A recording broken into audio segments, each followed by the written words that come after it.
us in our helplessness. God in our thinking, God in our speaking. We call on the clarity of God to meet us in our confusion.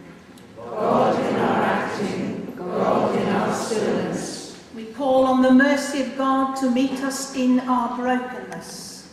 God in our waking, God in our sleeping.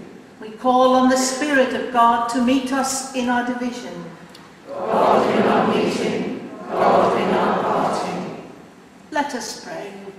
Gathering today on this Sunday, we're celebrating someone's life of holiness amongst us. His practical Christianity, his witness to the gospel, his preaching. And in all of that, our prayers, we want to enfold Kirby and Kathy in God's love, in our prayers, and wish them well for the next stage of their journey together. After the service, please do stay if you can. There is a bring and share early lunch and refreshments. I'm sure it'll be lovely to share stories, to meet and greet each other, to wish Kirby and Kath well. As you know, they're going to be around for at least another month or so as they prepare for the house move, but it seemed fitting and right to be able to celebrate their ministry here in the conclusion of that ministry, but very much their attendance and seeing them around the village and the town will continue. In French we say au revoir, which is really till we see you again, and it's not farewell, but au revoir. Speak to us now, Lord. Speak to our hearts. Speak to our minds. Speak to our souls. Speak to our whole being, that we may be yours in the world around us day by day, as we seek out our lives to live them to your honour and glory. Amen. Amen. Do please sit down.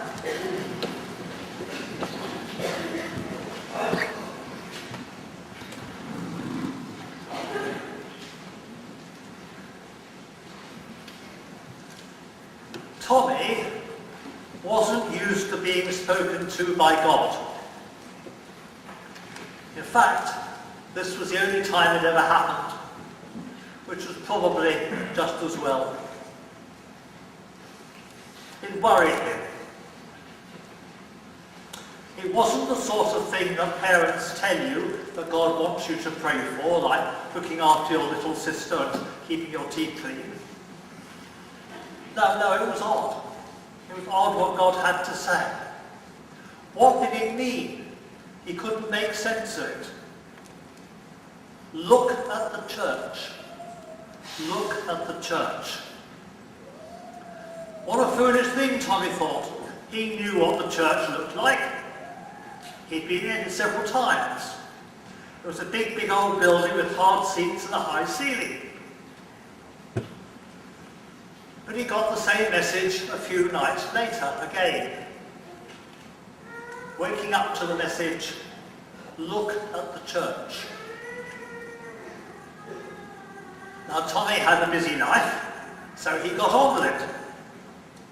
However, about a week later, he woke up to find himself in a very strange place indeed. It was very hot. Like most other people, he was wearing brightly coloured clothes.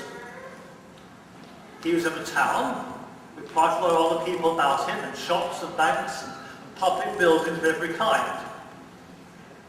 Everybody seemed very friendly. They smiled at him, and he felt very comfortable, even though they were speaking in different languages. But why had Tommy been brought here? And then he remembered. Look at the church. So Tommy started to look around for towers and spires and wooden and stone buildings with big notice boards and nasty green peeling paint. But he couldn't see a single one of them. As everyone was so friendly, he eventually asked the lady where the church was. "Oh," she said, "we're so blessed by God, he's so good to us. Is there anything else I can help you with?" Tommy was taken aback, lost for words. No, I don't think so," he said, and he wandered off. A little later, he saw two men who gave him a broad grin. So he asked them, I'm actually looking for the church, but I can't find it. Can you help?" "Oh yes," they said, "the church is really great. Don't know how we'd get on without it. It's so wonderful." And with that, they gave him a slap on the back, a laugh, and they moved on. Tommy was even more mystified.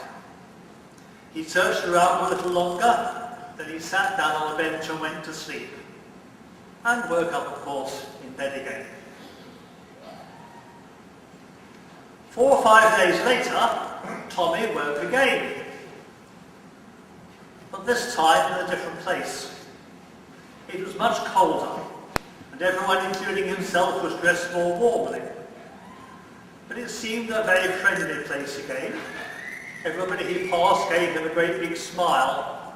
No one seemed to threaten him or be intimidating at all.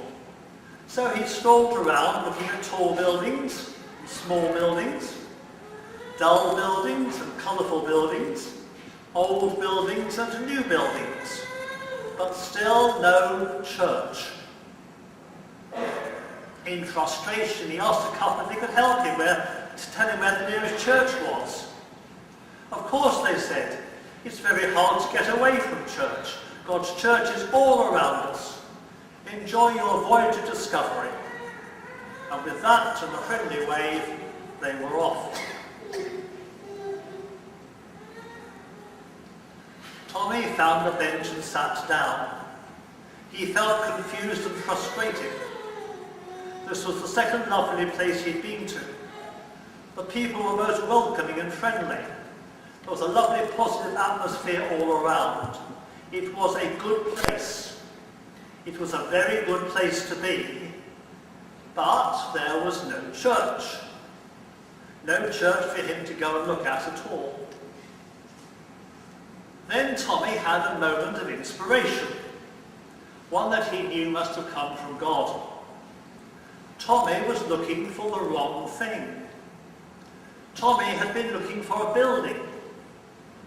But maybe the church wasn't a building after all. What had made the two places he visited so special were the people. People whom he suspected had a deep faith and trust in God. So Tommy called on all his courage and thought he'd have one more go. He saw a party of mums and small children coming towards him, and so he approached them and said, "Excuse me, but could you tell me where the local church meets?" "Well," said one of the mums, "that depends on which group you meet. We meet on Sunday for our main worship at 10 o'clock at the town hall.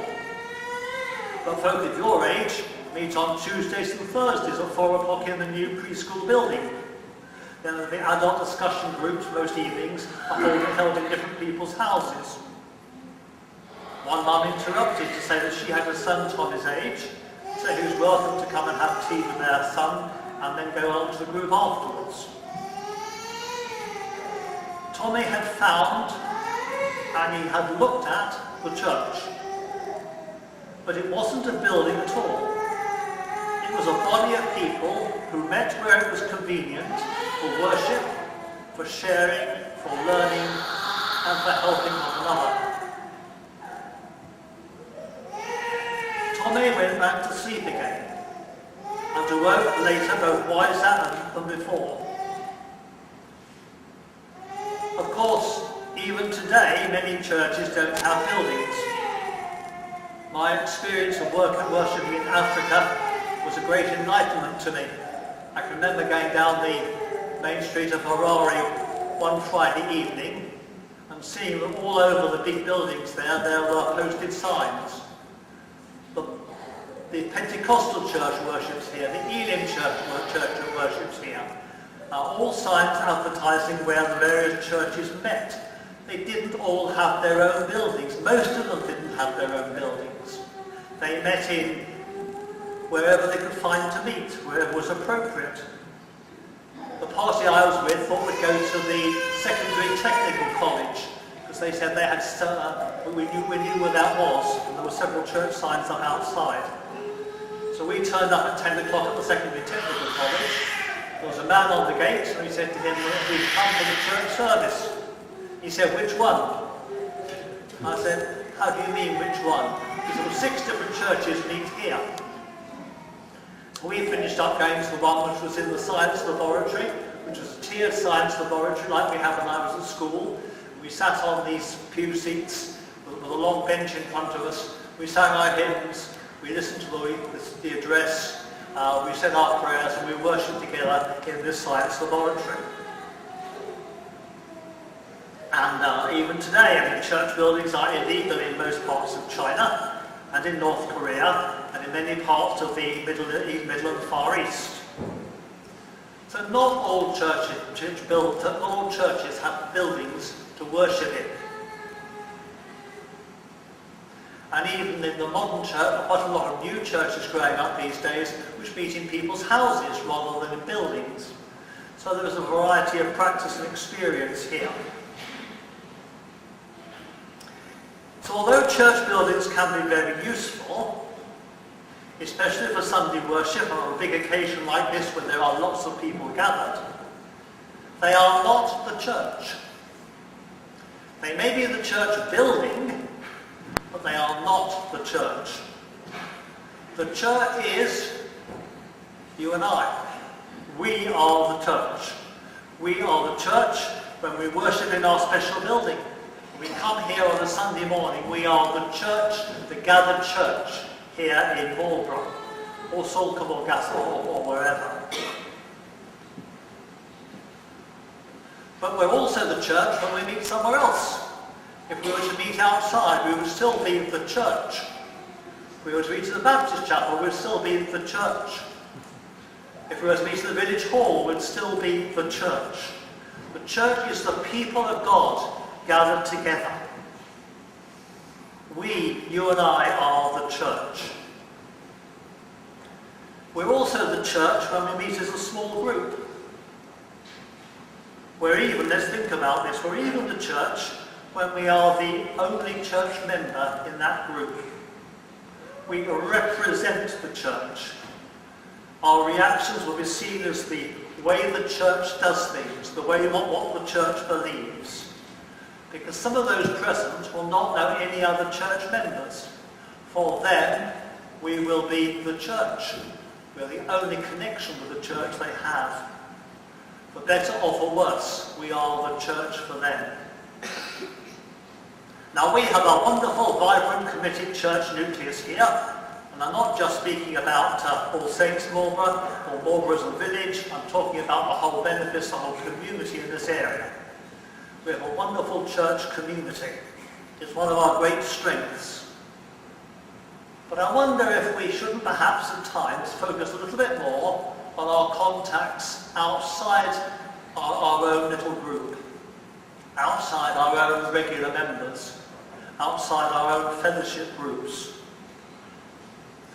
How good are we at chattering about Christian things when we're not in a predominantly Christian group?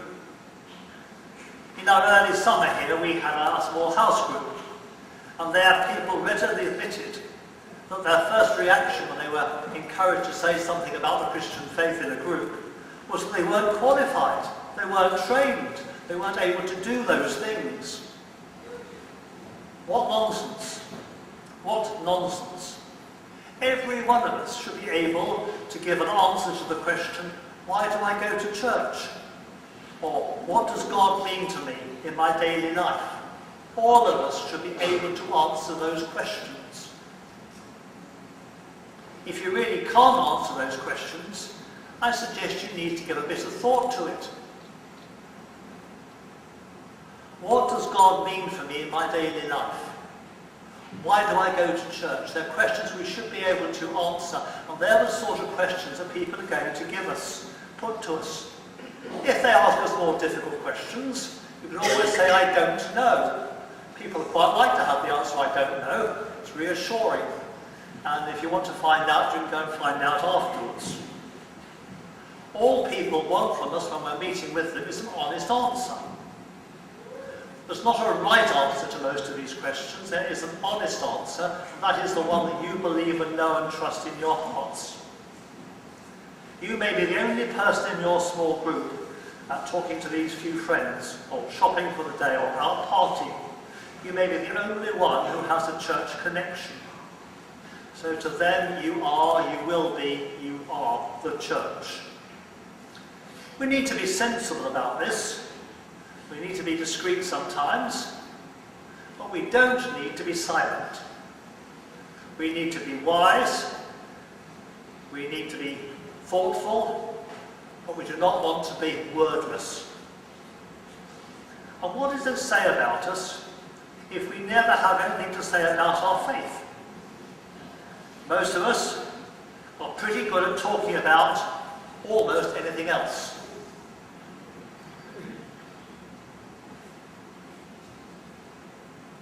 We must live up to our claim to be God's people in the world as well, doing and saying God's words when appropriate, so that people will be encouraged to look at the church, because through us they will be able to catch a glimpse of God's wonderful worldwide church family, of which we are all church members. We are all full members. Look at the church. By all means, look at the church.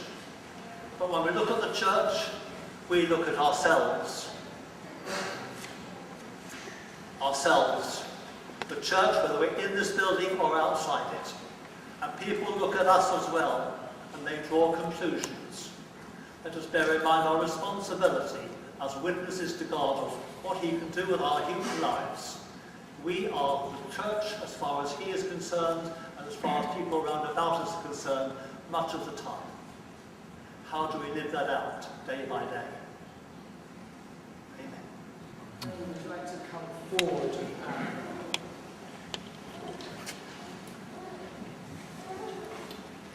And Kathy, would you like to come forward as well? Right in the midst of the congregation.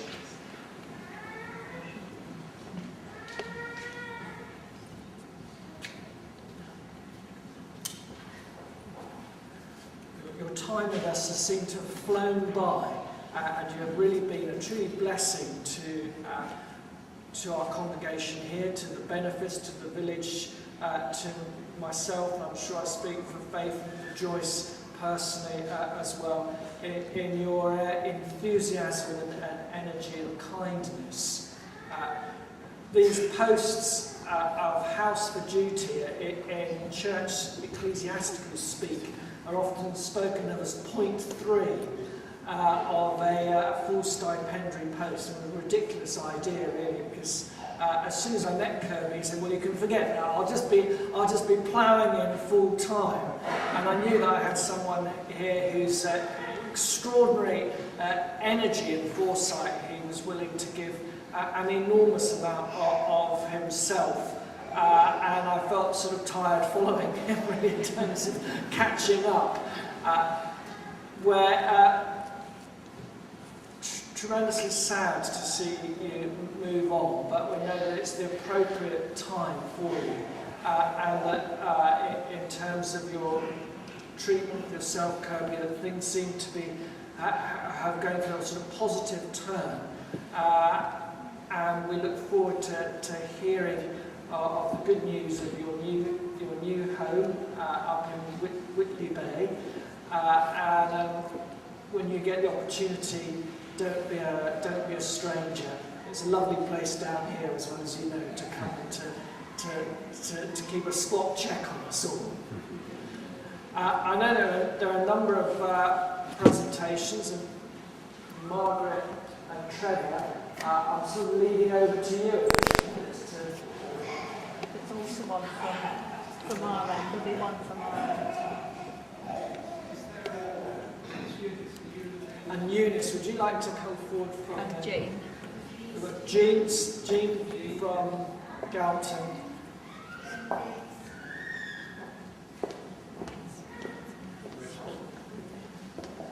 We've got a delegation. With what looks like a procession.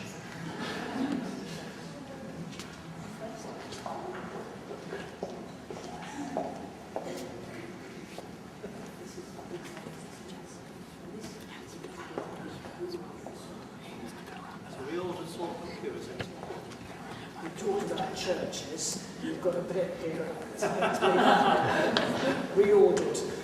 I can still sit on the Salcombe pew if I wish to. Coffee. Coffee might be more appropriate. Thank you. Jean.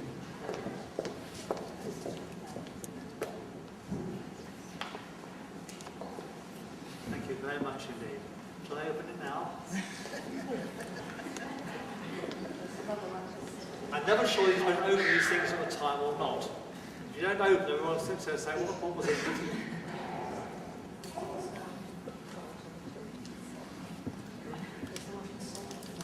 Oh, can you open the floor?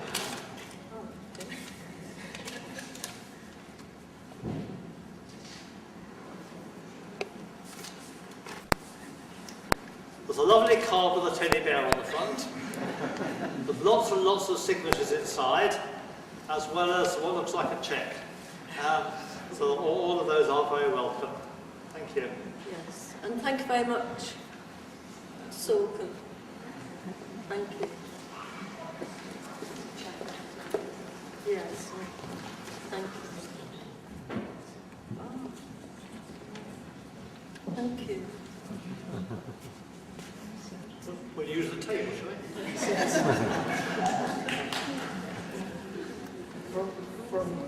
Yes, Jane, why don't you use We're from Malborough School. I'm Chair of Governors for the Southampton Federation. And Kirby, I was trying back in my brains to see how long you'd actually been with our school family, with our community and our church. And Jane actually reminded me it was 3 years. Well, it seems like you've been here a lifetime, actually, you and Kathy.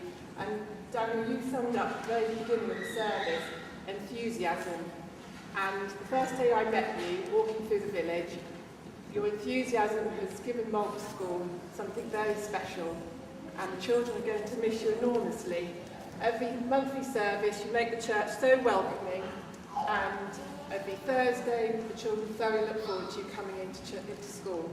So we'll miss you terribly, but you know that you and Kathy are always welcome anytime to come and see the children, and this is just a small donation from Malborough School.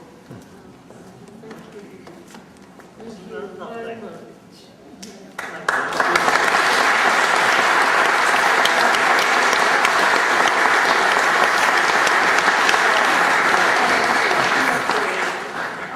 Thank you very much. Lovely box of goodies here, all I think high calorie, which is bad news for Kat. And then some lovely photographs of one or two of the key activities of the school over the last couple of years, the Royal Wedding in particular. Thank you all very much, school. Thank you. Can I just say a few words? Daniel's already said that the enthusiasm and energy of Kirby has been amazing. And Kirby, I think it's largely due to your input that the reordering has now been approved by the DAC. I know some churches take hundreds of years to construct, but I do hope that this doesn't take hundreds of years, and I think it's largely due to you that we've made such progress with it. So thank you so much for all that you've done for us all in the purpose.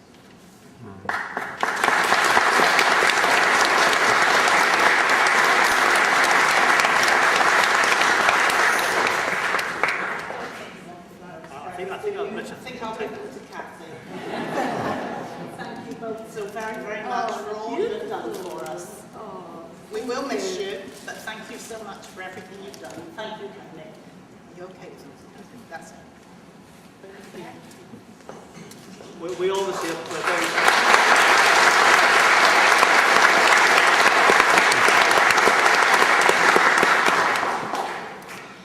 very sorry to be moving on. We would love to have done our further 2 years. We shall miss that very much, and we shall be remembering you in our prayers and in more direct contact, means of contact. So thank you all very much. I must say I was a little bit concerned the other week, having been here 3 years, all of a sudden they decided to paint the church. I thought, how is this connected with my departure? And then they announced that they're going to have a newly printed service book, which I hope is going to be available from today, or which isn't. They're redoing the service book. And then, as Trevor's just announced, we heard on Friday that the reordering has gone through. So all these 3 things have come in the last couple of weeks. I can't quite work out what that's trying to tell me. Well, it's saying you should have moved on 2 years ago, we're going to be 2 years further ahead. But I think it does mean that the church here has got its sights set on planning and looking to the future. And that's something which obviously we're very pleased to hear and to know about.